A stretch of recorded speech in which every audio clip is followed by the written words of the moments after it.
क्या आपने कभी सोचा कि कुछ ट्रेट ऐसे क्यों होते हैं जिनके दोनों पेरेंट के कैरेक्टर एक साथ दिखाई देते हैं, न कि मिक्स होकर के? तो दोस्तों आज हम समझेंगे कोडोमिनेंसी के बारे में बिल्कुल इजी तरीके से। नमस्कार दोस्तों, आप देख रहे हैं एएसबी बायोलॉजी क्लासेस, जहां पर आपको पढ़ाया जाता है NCERT line by line concept से लेकर के क्लियर डे तक। तो दोस्तों चलिए शुरू करते हैं आज की इस क्लास को बिना समय गंवाए और समझते हैं कोडोमिनेंसी को एक एक पॉइंट बारीकी से। सबसे पहले यहाँ पर मैं आपको कुछ बेसिक चीजें बताने वाला हूं, तो आप ध्यान से सुनिएगा। कोडोमिनेंसी के डेफिनेशन की बात करते हैं तो कोडोमिनेंसी एक ऐसी कंडीशन होती है जिसमें हेटेरोजाइगस अवस्था में दोनों एलील इक्वली एक्सप्रेस होते हैं, जहां पर कोई भी एलील ना तो डोमिनेंट होता है और ना ही रिसेसिव होता है। आई होप जो भी चीजें मैंने अभी आपको बताई वो सारी चीजें आपको अच्छे से समझ में आ गई होगी। मैंने क्या बताया कि यहाँ पर ना तो कोई भी एलील डोमिनेंट होता है ना ही कोई एलील रिसेसिव होता है। अब यहाँ पर क्या होते हैं जो हेटेरोजाइगस जो एलील होते हैं वो क्या होते हैं, दोनों ही क्या होते हैं एक साथ एक्सप्रेस होते हैं। ठीक है, दोनों ही क्या होते हैं एक साथ एक्सप्रेस होते हैं। तो आई होप आप इन चीजों को समझ पा रहे होंगे। तो उसके बाद अगर हम बात करते हैं तो यहाँ पर अगर आप देखेंगे तो क्या लिखा है कि बोथ एलील एक्सप्रेस साइमल्टेनियसली इन हेटेरोजाइगस कंडीशन। ठीक है, कहने का मतलब ये हुआ कि अगर हम आपको एग्जाम में लिखने के लाइन बताते हैं तो यहाँ पर क्या हो जाएगा, बोथ एलील। ठीक है, जो बोथ एलील यानी कि दोनों एलील होती है क्या होती है, वो एक्सप्रेस होती है साइमल्टेनियसली इन heterozygous condition.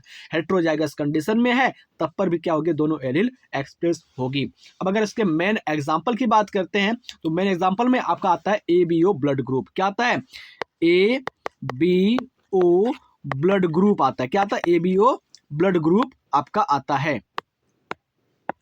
ABO blood group आपका यहां पर आएगा। अब एबीओ ब्लड ग्रुप में अगर हम बात करते हैं तो एबीओ ब्लड ग्रुप में क्या होता है, तो ह्यूमंस में ब्लड ग्रुप कंट्रोल होता है आई जीन के द्वारा। क्या होता है, आई जीन के द्वारा कंट्रोल होता है।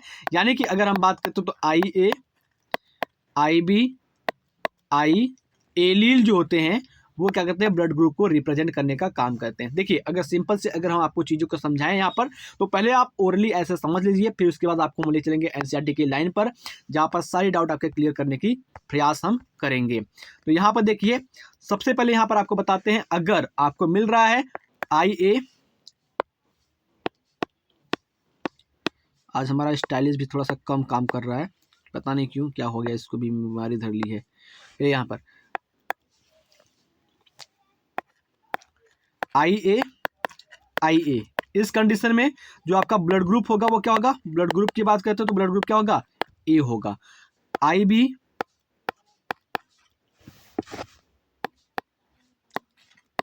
बी इस कंडीशन में भी आपका ब्लड ग्रुप क्या होगा, ब्लड ग्रुप की बात करते हो तो ब्लड ग्रुप आपका बी होगा।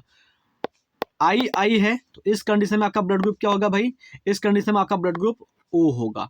और अगर हम बात करते हैं तो आई ए और आई बी है तो इस कंडीशन में आपका ब्लड ग्रुप क्या होगा, ए बी होगा। तो आई होप आप इस चीज को समझ पा रहे होंगे कि मैंने आपको क्या बताया कि जो आपकी ब्लड ग्रुप होती है वो आई जीन के द्वारा कंट्रोल की जाती है। अगर आपको एलील आई ए मिल रहा है तो इसका मतलब ब्लड ग्रुप आपका क्या है, ए है। अगर आपका एलील आई बी मिल रहा है तो इसका मतलब ब्लड ग्रुप बी है। आई और आई स्मॉल आपका जो ब्लड ग्रुप है वो ओ को रिप्रेजेंट करवाता है, और इस आई ए और आई बी क्या करता है, ए बी को रिप्रेजेंट करवाता है। तो आई होप आप चीजों को समझ पा रहे होंगे। तो मैं आपको अभी बताने जा रहा हूं कि ए बी ब्लड ग्रुप में क्या होता है, ए एंटीजन होता है और बी एंटीजन होता है। यानी कि इसमें क्या होता है, जो ब्लड ग्रुप ए बी होता है ना, ब्लड ग्रुप ए बी की अगर हम बात करते हैं तो ब्लड ग्रुप ए बी में क्या होते हैं, दो प्रकार के एंटीजन पाए जाते हैं। दो प्रकार क्या होते हैं, एंटीजन पाए जाते हैं। कौन कौन से एंटीजन, एंटीजन ए और एंटीजन बी। ठीक है, एंटीजन ए और एंटीजन बी पाए जाते हैं ए बी ब्लड ग्रुप के अंदर। चलते हैं आगे। अगर हम सेकंड एग्जांपल की बात करते हैं तो सेकंड एग्जांपल में आप देख पा रहे होंगे कैपिटल आर की अगर हम बात करते हैं तो ये क्या होता है, रेड कोट। देखिए जो कैपिटल आर वो क्या है, रेड कोट को रिप्रेजेंट करता है, रेड कोट को रिप्रेजेंट करता है। अभी मैं आपको आगे बताऊंगा। कैपिटल डब्ल्यू की बात करते हैं तो ये व्हाइट कोट को रिप्रेजेंट करता है। कैपिटल आर और कैपिटल डब्ल्यू क्या करता है, ये रोन को रिप्रेजेंट करता है, यानी कि रेड व्हाइट हेयर टुगेदर। यानी कि अगर हम बात करें तो ये क्या हो जाएगा, एक एग्जाम्पल है किसके लिए, काऊ के लिए, यानी कि गाय के लिए एग्जाम्पल है। जैसे अगर हम बात करते हैं जो आपकी देसी गाय है ना, देसी गाय की अगर हम बात करते हैं, जो देसी गाय है, देसी काऊ की बात करते हैं, और एक जर्सी काऊ की बात करते हैं। ठीक है। जर्सी काऊ की बात करते हैं जो कि ब्राउन कलर की होती है। दोनों का अगर हम बात करें, जो देसी गाय है वो क्या है आपका वाइट कलर का है मान लेते हैं, ठीक है, वाइट कलर का है। और जो आपकी जर्सी है वो क्या है रेड कलर का है। तो इन दोनों के बीच में अगर ब्रीडिंग कराई जाती है, ठीक है, कैपिटल डब्ल्यू कैपिटल आर के बीच में ब्रीडिंग कराई जाती है, तो ये डब्ल्यू और यहाँ से ये आर मिलता है, दोनों के बीच में ब्रीडिंग कराई जाती है तो क्या मिलता है आपको डब्ल्यू और आर मिलता है। तो ये क्या होता है, ये एक बछड़े को जन्म देता है या फिर गाय को जन्म देता है जिसमें थोड़े क्या होते हैं लाल होते हैं, थोड़े सफेद होते हैं, यानी कि चितकबरे रंग का प्राप्त होता है। ठीक है, मिक्स हेयर वाले क्या होते हैं काऊ आपको प्राप्त होते हैं। उसके बाद अगर हम अगले एग्जांपल की बात करते हैं तो कोडोमिनेंसी में, तो कोडोमिनेंसी में अगर हम बात करते हैं तो दोनों ट्रेट क्या होते हैं दिखाई देते हैं। अभी आपको समझ में आया कि नहीं, अगर एक हम सफेद कलर की गाय का और लाल कलर की गाय के साथ ब्रीडिंग करवा देते हैं तो उसके गाय के जो चमड़े होते हैं क्या होते हैं, स्किन, उसके ऊपर जो हेयर होते हैं वो सफेद और लाल दोनों दिखाई देते हैं। तो इसका मतलब ये हुआ कि जो इनकम्प्लीट डोमिनेंसी होता है उसमें क्या होते हैं इंटरमीडिएट ट्रेट आपको दिखाई देते हैं। जैसे कि अगर आपने देखा होगा इनकम्प्लीट डोमिनेंसी में पिंक फ्लावर, ठीक है, तो वहां पर बीच वाले लक्षण दिखाई देते हैं। तो यहाँ पर बीच वाले लक्षण का मतलब क्या हो गया, यहाँ पर रिसेसिव और डोमिनेंट दोनों ट्रेट ही आपके साथ दिखाई देंगे। अगर हम क्वेश्चन में लिखा हो कि बोथ एलील एक्सप्रेस इक्वल, तो आंसर क्या लिखेंगे, यानी कि क्वेश्चन आपका क्या बनता है, आपका जो क्वेश्चन बनता है कि ये बनता है क्वेश्चन कि बोथ एलील ठीक है express together, both allele express together. तो इसका आंसर क्या होगा, एक्सप्रेस टुगेदर इक्वली। तो इसका आंसर क्या लिखोगे बेटा, तो इसका आंसर सीधा सीधा हो जाएगा कोडोमिनेंसी। क्या हो जाएगा, कोडोमिनेंसी। बात समझ में आया कि यानी कि अगर आपको क्वेश्चन लिखा गया है कि एक ऐसे क्लास के बारे में बता रहा है कि जहां पर दोनों डोमिनेंट और रिसेसिव एलील जो होते हैं वो क्या हो रहे हैं आपके एक साथ दिखाई दे रहे हैं, तो यहाँ पर क्या होगा आपका कोडोमिनेंसी होगा। अब अगर हम बात करते हैं तो यहाँ पर जो भी चीजें मैं बताया, अगर यह कॉन्सेप्ट क्लियर हुआ है तो वीडियो को आप लाइक करिएगा और एनसीईआरटी बेस्ड क्वेश्चन में आपको बताऊंगा। और अब मैं चलता हूं आपके एनसीईआरटी की लाइंस पर, ठीक है, एनसीईआरटी की लाइंस में क्या बताया गया उसको मैं आपको समझाने की प्रयास करता हूं। चलते हैं एनसीईआरटी की लाइंस पर। तो एनसीईआरटी की लाइंस में कोडोमिनेंसी में क्या बताया गया है, तो अभी शुरुआत में मैंने जो भी बताया आपको कोडोमिनेंसी में वो सारी चीजें आपको अच्छे से समझ में आ गई होगी। देखिए यहाँ पर टिल नाउ, अब अगर हम बात करते हैं, अब अगर हम बात करते हैं तो where discriminating crosses where the F1 resemble either of the two parent, यानी कि अगर हम बात करते हैं तो पहले की क्लासेस में हमें क्या दिखा था कि जो F1 जनरेशन होता था तो उस F1 जनरेशन में पेरेंट के दोनों में से क्या होते केवल एक ही कैरेक्टर दिखाई देते थे, या फिर डोमिनेंट या फिर रिसेसिव। यानी कि अगर हम बात करते हैं तो पिछले क्लास में जाते हैं, पिछले क्लास में कैपिटल टी स्मॉल टी का जो क्रॉस कराया गया था तो कैपिटल टी और यहाँ से स्मॉल टी आया था, तो क्रॉस कराने के बाद कैपिटल टी स्मॉल टी मिला था। तो यहाँ पर क्या था हाइब्रिड टाल था, यानी कि पेरेंट का ही कैरेक्टर आपको दिखाई दे रहा था। ठीक है, किसका कैरेक्टर दिखाई दे रहा था, पेरेंट का कैरेक्टर ही आपको दिखाई दे रहा था। तो वही चीज ये बता रहा है कि पिछले क्लास में जब हमने देखा था तो F1 जनरेशन में क्या हो रहा था केवल डोमिनेंट कैरेक्टर ही दिखाई दे रहा है। और was in between incomplete dominancy की बात करते हैं तो इनकम्प्लीट डोमिनेंसी में क्या होता था, ना तो डोमिनेंट ना तो रिसेसिव, दोनों के बीच का कैरेक्टर दिखाई दे रहा था। यानी कि रेड फ्लावर का व्हाइट फ्लावर के साथ जब क्रॉस कराया गया था तो आपको क्या मिला था, पिंक कलर का फ्लावर मिला था। ठीक है, तो यहाँ पर अगर हम बात करते हैं तो जो इनकम्प्लीट डोमिनेंसी होती है उसकी बात हो गई और नॉर्मल जो आपकी डोमिनेंसी होती है वहां पर बात होगी।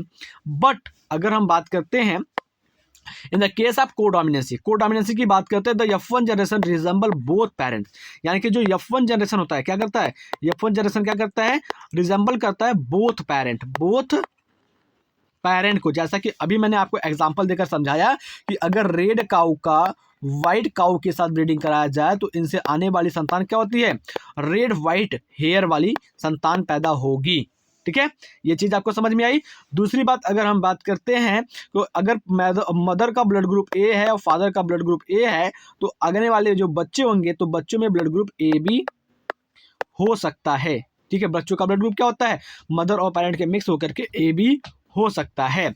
आगे हम चलते हैं, आगे की एनसीईआरटी के लाइन में क्या लिखा गया उसको देखते हैं। यहाँ पर लिखा गया a good example is different type of red blood cells. यहाँ पर देखो सिंपल से एकदम साफ साफ शब्दों में लिखा हुआ है कि कोडोमिनेंसी का जो सबसे बढ़िया एग्जांपल है वो क्या है, आपके रेड ब्लड सेल्स होते हैं that determine ABO blood grouping in human beings, जो कि क्या करते हैं A B U, blood group A, blood group B, blood group O, blood group A B को रिप्रेजेंट करते हैं ह्यूमन बींग्स के अंदर। तो A B blood group are controlled by I gene, जैसा कि मैंने आपको शुरू में ही बताया था कि जो ए बी ब्लड ग्रुप होता है किसके द्वारा कंट्रोल किया जाता है, आई जीन के द्वारा कंट्रोल किया जाता है। The plasma membrane of the red blood cells has sugar polymer, यानी कि जो आपकी प्लाज्मा मेम्ब्रेन होती है रेड ब्लड सेल की, उसके पास क्या होता है, शुगर पॉलीमर होता है। दैट प्रोटेक्ट, जो कि क्या करता है, सुरक्षा देता है, ठीक है, सॉरी प्रोटेक्ट नहीं है, that protrude from its surface and the kind of sugar is controlled by the gene, ठीक है। यानी कि अगर हम बात करते हैं जो प्लाज्मा मेम्ब्रेन होती है आरबीसी की, उस पर क्या होता है, शुगर पॉलीमर पाए जाते हैं, और ये शुगर पॉलीमर क्या होते हैं, जीन के द्वारा कंट्रोल किए जाते हैं।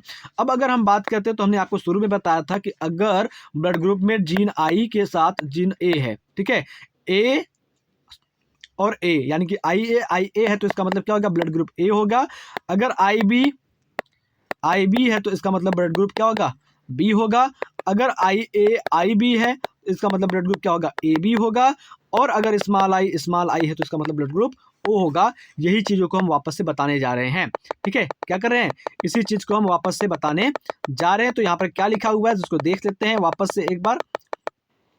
यहाँ पर साफ साफ शब्दों में लिखा हुआ है कि the gene I has 3 allele, जो जीन आई होता है उसके पास क्या होते हैं, 3 एलील होते हैं, यानी कि जीन आई के पास क्या होते हैं, 3 एलील होते हैं। 3 एलील कौन कौन से होते हैं उसको भी देख लेना है, उसको भी अगर हम बात करते हैं देखेंगे क्या होता है।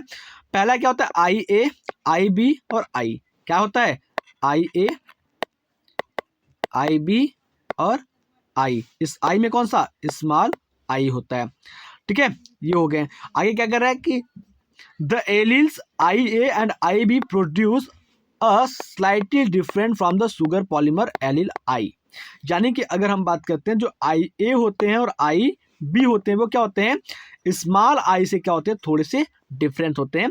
Does not produce any sugar, जो आपका आई ए और आई बी होता है ना, आई ए जीन होता है ये क्या करता है, शुगर को प्रोड्यूस करता है, आई बी क्या करता है, ये भी शुगर को प्रोड्यूस करता है। लेकिन जो आई होता है वो क्या करता है, डज नॉट प्रोड्यूस शुगर, क्या करता है, ये किसी भी प्रकार के शुगर को प्रोड्यूस नहीं करता, डज नॉट प्रोड्यूस शुगर, ठीक है, ये किसी भी प्रकार के शुगर को प्रोड्यूस नहीं करता है, ठीक है। Because human are diploid organism, क्योंकि ह्यूमन क्या होता है, डिप्लॉयड ऑर्गेनिज्म होता है। Each person processes any 2 of the 3 I gene allele, कोई भी इंसान है उसके पास क्या होता है, 2 होते हैं, ठीक है, 2 चीज पाई जाती है इन 3 आई जीन एलील से, जैसे कि I A and I B are completely dominant over the I, ठीक है। यानी कि अगर हम बात करते हैं जो आपका आई ए है और आई बी है, ये क्या होता है, दोनों कंप्लीटली क्या होते हैं, डोमिनेंट होते हैं स्मॉल आई के ऊपर, और इस वजह से जो स्मॉल आई होता है वो किसी भी प्रकार के शुगर को प्रोड्यूस नहीं कर पाता, किसी भी प्रकार के शुगर को नहीं निकाल पाता है। तो आई होप ये चीज़ आप यहाँ पर समझ गए होंगे। आगे क्या कह रहा है, इन अदर वर्ड, यानी कि दूसरे शब्दों की बात करते हैं तो I A and small I are present only I express, यानी कि अगर हम बात करते हैं तो आपके पास क्या है, आई ए और आई ए, ये क्या करेगा, ब्लड ग्रुप ए को रिप्रेजेंट करेगा। आई ए और स्मॉल आई है तब भी क्या होगा, ब्लड ग्रुप ए रिप्रेजेंट होगा। वहीं पर आपका आई बी और आई बी है तो क्या होगा, ब्लड ग्रुप बी होगा। आई बी और स्मॉल आई है तो क्या होगा, ब्लड ग्रुप बी होगा। लेकिन अगर दोनों क्या होगा, स्मॉल आई होगा तो ब्लड ग्रुप ओ हो जाएगा, ठीक है, जिसके बारे में अभी हम आपको दिखा रहे हैं, ठीक है। आगे चलते हैं तो आगे की पॉइंट में क्या बता रहा है, देखो यहाँ पर, in other words when I A and I are represent only I A express because I A does not produce any sugar, क्योंकि जो आई ए और आई होते हैं वो क्या करते हैं, केवल आई ए को रिप्रेजेंट करते हैं, क्योंकि जो स्मॉल आई होता है वो किसी भी प्रकार के शुगर को नहीं निकालता। And when I B and I are present I B express, यानी कि अगर हम बात करते हैं ये दोनों अगर पाए जाते हैं तो क्या होंगे, केवल आई बी एक्सप्रेस होगा, क्योंकि जो स्मॉल आई होता है वो शुगर को प्रोड्यूस नहीं करता है। But when I A and I B are present, यानी कि बात करते हैं जब आई ए और आई बी दोनों प्रेजेंट होते हैं तो यहाँ पर क्या होता है, ना तो ये इसके ऊपर डोमिनेंट हो पाता है और ना ही ये इसके ऊपर डोमिनेंट हो पाता है। तो दोनों क्या करते हैं, मिली जुली सरकार बना लेते हैं और ये दोनों क्या करते हैं, अपने आप को रिप्रेजेंट कर पाते हैं। दोनों क्या करते हैं, IB बनाते हैं। तो यहाँ पर साफ साफ लिखा हुआ है कि but when IA and IB present together they both express their own Cribb of sugar, यानी कि IA से जो शुगर बनता है ये भी रिप्रेजेंट करेगा, IB से जो शुगर बनता है वो भी रिप्रेजेंट करेगा। जब दोनों अपने शुगर को रिप्रेजेंट करें तो दोनों क्या करेंगे, अपने आप को दिखाने का काम करेंगे। This is because of the codominancy, और ये होता है कोडोमिनेंसी के कारण। ठीक है, कोडोमिनेंसी के कारण होता है। Hence red blood cells have both A and B type of sugar. इसी कारण से जो रेड ब्लड सेल्स होता है उसको A और B टाइप के दोनों शुगर पाए जाते हैं। Since there are three different alleles, यहाँ पर क्या तीन अलग अलग प्रकार के एलिल है, देयर आर 6 डिफरेंट कॉम्बिनेशन, और इस प्रकार से क्या होता है, यहाँ पर 6 अलग अलग कॉम्बिनेशन बनते हैं आप दीज 3 एलिल्स, इन 3 एलिल्स के। 3 एलिल कौन कौन है भैया, 3 एलिल आपका IA, IB और स्मॉल I है। इन 3 एलिल से क्या होते हैं, 6 अलग अलग एलिल का निर्माण हो जाता है, जैसा कि आप यहाँ पर देख पा रहे हो। तो चलिए आगे हम चलते हैं, आगे की NCERT की लाइन क्या कहती है उसको हम समझते हैं। आगे पॉइंट में क्या कहता है, that are possible, there are 6 different combination of these 3 alleles that are possible, and therefore a total of 6 different genotype of human ABO blood type। ठीक है, और इस प्रकार से क्या होता है, ह्यूमन के पास 6 प्रकार के अलग अलग जीनोटाइप पाए जाते हैं ब्लड ग्रुप ABO से, तो जिसके बारे में यहाँ पर टेबल में एक्सप्रेस किया गया, टेबल में बताया गया। तो इस टेबल को आप देखिएगा ध्यान से, तो यहाँ टेबल में क्या बताया गया, आपको दिखाया गया कि allele from 1 parent, allele from 2 parent. भाई आपको पता होगा तो 1 पेरेंट और 2 पेरेंट की कहानी है। तो यहाँ पर अगर हम इस पेरेंट की बात करते हैं तो इस पेरेंट को हम मान लेते हैं मेल, यानी कि पिता मान लेते हैं, इस पेरेंट को मान लेते हैं हम फीमेल। ठीक है, मेल और फीमेल की कहानी होगी, पेरेंट 1 पेरेंट 2 हो गए। अब अगर हम बात करते हैं सिंपल सा, आपको एक थोड़ा सा एग्जाम्पल लेकर के समझाते हैं कि हमारे पास क्या है, मान लेते हैं एक दंपत्ति है, यानी कि एक कपल है जिनकी शादी हुई है आपस में, और जो मेल है भाई, मेल का जो ब्लड ग्रुप है वो क्या है, A है, और फीमेल जो है वो फीमेल का भी ब्लड ग्रुप क्या है, फीमेल का ब्लड ग्रुप क्या है, A है। जब दोनों का ब्लड ग्रुप A है तो यहाँ पर जो आपके एलील बनेंगे, जीनोटाइप बनेंगे, वो क्या होगा, देख लीजिए पहले। एलील जो बनेगा वो क्या होगा, IA और IA होगा। ठीक है, ये मेल का हो जाएगा, IA और IA क्या होगा, ये फीमेल का हो जाएगा। तो यहाँ पर क्या हो जाएगा, IA और ये क्या हो जाएगा, IA हो जाएगा, और ये क्या हो जाएगा, IA और IA हो जाएगा। जब दोनों का क्रॉस करा तो क्या होगा, IA और IA प्राप्त होगा। यहाँ पर भी क्या होगा, IA प्राप्त होगा, और यहाँ पर भी IA प्राप्त होगा। इस प्रकार से चारों क्या हो जाएंगे, IA प्राप्त होंगे। तो कहने का मतलब क्या हो गया, इससे जो बच्चा पैदा होगा, बच्चे का ब्लड ग्रुप क्या होगा, A होगा। आई होप जो मैं आपको बताना चाह रहा हूँ वो समझ में आ रहा होगा। एक बार मैं आपको फिर से बताता हूँ दूसरे एग्जाम्पल के साथ।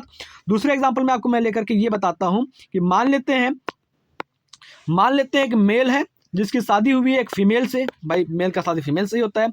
उसका ब्लड ग्रुप क्या है, बी है। मेल का ब्लड ग्रुप क्या है, बी है, और फीमेल का ब्लड ग्रुप क्या है, ए है।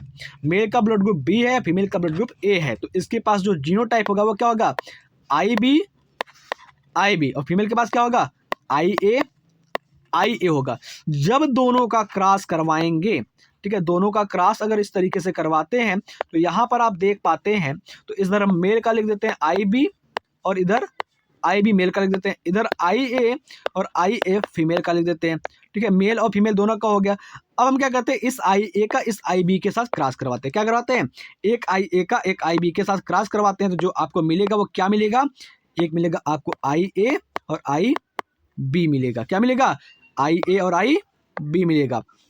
इस IA का इसके साथ करवाते हैं तो IA IB मिलेगा, और इसका करवाते हैं तो क्या हो जाएगा, यहाँ पर IA और IB मिलेगा, IA IB मिलेगा। तो कहने का मतलब ये होता है कि पेरेंट के जो ब्लड ग्रुप होते हैं अगर वो डिफरेंट हैं तो दोनों क्या होंगे, एक साथ डोमिनेंट होंगे। जैसा कि यहाँ पर देख सकते हो, पेरेंट में मेल का ब्लड ग्रुप B है और फीमेल का ब्लड ग्रुप क्या है, A है। तो यहाँ पर संतान का जो ब्लड ग्रुप होगा वो क्या होगा, IA IB प्राप्त हुआ कि नहीं बेटा, IA IB प्राप्त हुआ। तो इस प्रकार से जो बच्चे का ब्लड ग्रुप होगा वो क्या होगा, AB होगा। तो आई होप मुझे अब चार्ट बताने में आपको कोई समस्या नहीं होगी, ना ही समझने में आपको कोई समस्या होगी। चलिए देखते हैं, यहाँ पर एक पेरेंट है, ठीक है, इसका ब्लड ग्रुप A है, दूसरे पेरेंट का ब्लड ग्रुप A है। तो यहाँ पर जीनोटाइप IA बन रहा है, ब्लड ग्रुप B बन रहा है, A बन रहा है। सेम A और B से आई ए आई बी बन रहा है, ब्लड ग्रुप बी बन रहा है। ए और आई ब्लड ग्रुप क्या हो रहा है, ए बन रहा है, क्योंकि आई और ये आई ए और स्मॉल आई है। सेम इस तरीके से यहाँ पर भी हो रहा है, ए और सॉरी बी और ए, तो ए बी और मिला करके ए बी बन जाएगा, बी आई, ठीक है, आई बी। फिर यहाँ पर क्या हो रहा है, बी बी बन रहा है, तो यहाँ पर ब्लड ग्रुप बी बन जाएगा, बी आई तो बी बन रहा है और ये ब्लड ग्रुप बी हो जाएगा, आई आई है तो क्या होगा, ब्लड ग्रुप ओ बन जाएगा। तो आई होप जो चीज़ें मैंने अभी आपको बताई है वो सारी चीज़ें आपको अच्छे से समझ में आ गई होगी। दूसरी बात अगर हम बात करते हो तो यहाँ पर एक दूसरा एग्जांपल बताया जा रहा है आपको, सीड कलर के बारे में बताया जा रहा है, सॉरी सीड शेप के बारे में आपको बताया जाएगा। वो सीड शेप क्या होगा, तो यहाँ पर उसके अभी हम देखेंगे, यहाँ पर सीड शेप के बारे में बताया गया है। इसके पहले अगर हम बात करते हैं ऊपर, do you realise that the example of ABO blood group ADO blood grouping also provide a good example of multiple alleles. यानी कि अगर हम बात करते हैं तो आप क्या समझ सकते हो या आप महसूस कर सकते हैं कि जो एबीओ ब्लड ग्रुप है वो मल्टीपल एलील को भी रिप्रेजेंट कर रहा है कि नहीं कर रहा है, इसकी बात कर रहा है ये ना। तो हियर यहाँ पर बताया गया, यू कैन सी, आप देख सकते हैं, there are more than 2 allele, यहाँ पर देख सकते हैं कि यहाँ पर 2 से ज़्यादा एलील है, 3 allele governing the same character, जिसके पास क्या होता है, सेम कैरेक्टर होता है। Since an individual only 2 alleles can be present, एक इंडिविजुअल में क्या होते हैं, 2 एलील होते हैं, तो multiple allele can be found only when population just एक सेकंड, क्या लिखा हुआ है, पॉपुलेशन स्टडी आर मेड, जबकि पॉपुलेशन स्टडी को पढ़ा जाएगा तब। अब यहाँ पर अगर हम बात कर रहे हैं तो ये साफ साफ कह रहा है कि भैया जो एबीओ ब्लड ग्रुपिंग होता है वो मल्टीपल, ठीक है, वो क्या करता है, मल्टीपल एलील को भी रिप्रेजेंट करने का काम करता है। आई होप आप चीज़ों को समझ रहे होंगे।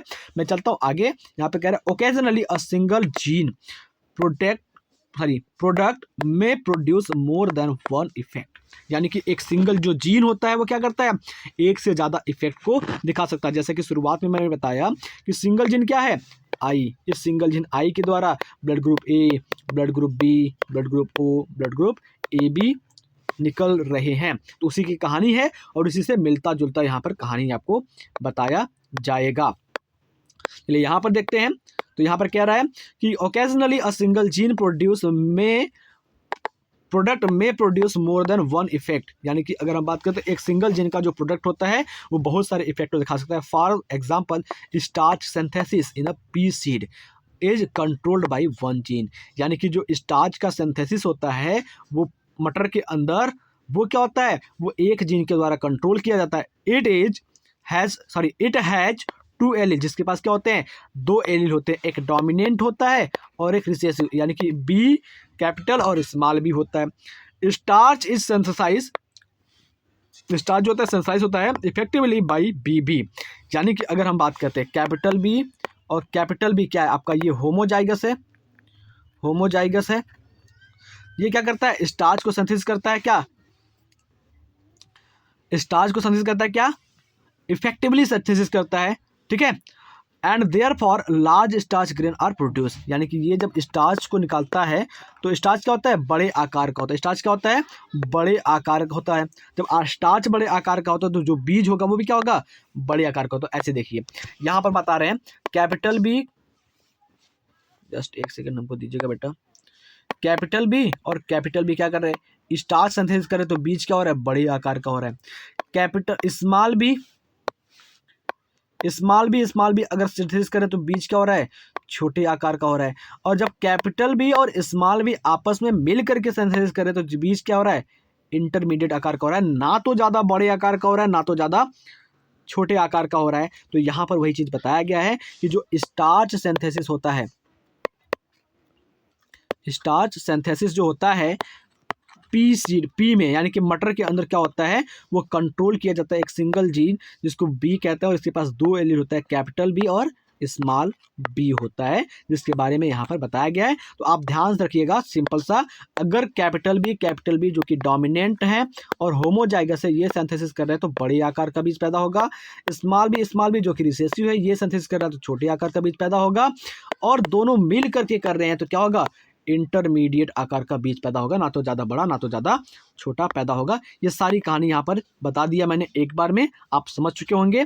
तो मिलते हैं आपसे अगले क्लास में हम पढ़ेंगे inheritance of 2 gene. Inheritance of 2 gene मतलब हम पढ़ेंगे मेंडल के द्विगुण संकरण के क्रॉस को पढ़ेंगे, डाइहाइब्रिड क्रॉस को पढ़ेंगे। तो आई होप जो भी चीज़ें मैंने अभी आपको बताई है वो सारी चीज़ें आपको अच्छे से समझ में आई होगी।